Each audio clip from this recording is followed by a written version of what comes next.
ang kumakandidatong konsehal sa Maynila na si Mocha Uson ang paggamit ng kanyang umano'y may double meaning na campaign jingle. Pinag-aaralan na rin daw ng kanilang kampo ang mga content para siguraduhin ito'y desente at akma sa inaasahang diskurso at electoral engagement.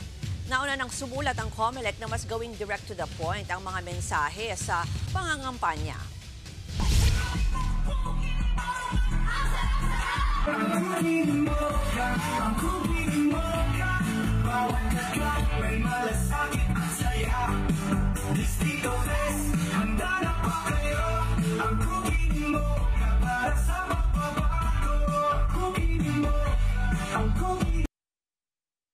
Hanggat maaari sana yung mga double meaning, maiwasan po natin.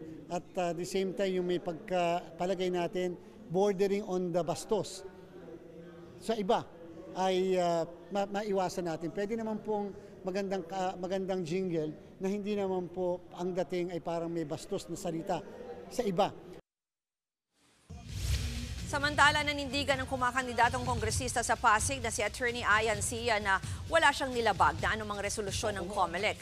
Kaugnay po yan ang kanyang nakababastos umanong biro tungkol sa solo parents. Giit niya, hindi niya intensyon na mangharas ng mga babaeng solo parent.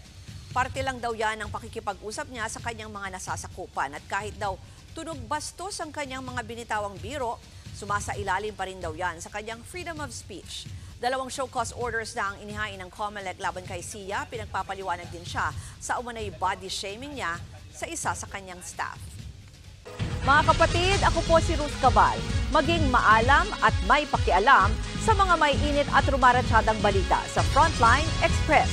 Para maging updated sa balitaan, mag-subscribe lang sa social media pages ng News 5.